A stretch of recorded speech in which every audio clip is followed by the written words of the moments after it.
sebenarnya calon DPR RI dari Partai Nasdem nomor 2. Lalu sekalian, kenapa saya kenalin para anggota calon dari barisan kita? Begini, kita ingin perubahan, kan? Mau perubahan, kan? Betul? Untuk bisa melakukan perubahan, maka kita harus bisa bukan hanya menang di Pilpres, tapi legislatif juga kita harus kuat. Betul tidak?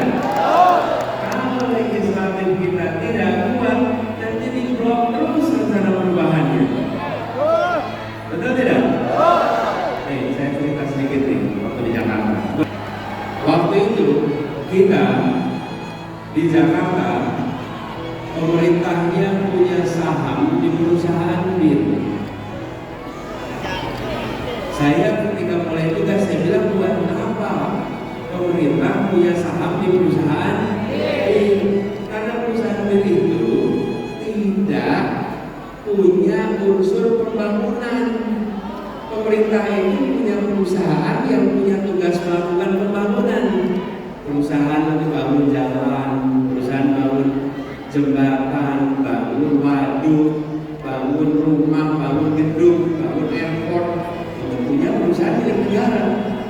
Tapi kalau bikin BIN, apa coba fungsi pembangunannya? Betul tidak? Tidak ada fungsinya, kan?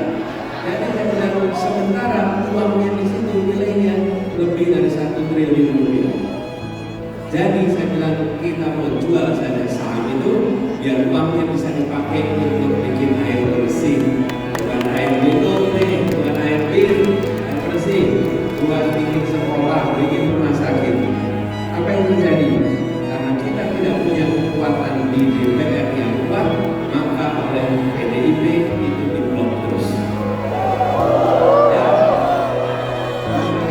ketuanya dari mana? PDIP akhirnya tidak bisa dijual. Karena itulah kenapa kita harus bekerja keras, bukan hanya untuk eksekutif tapi juga untuk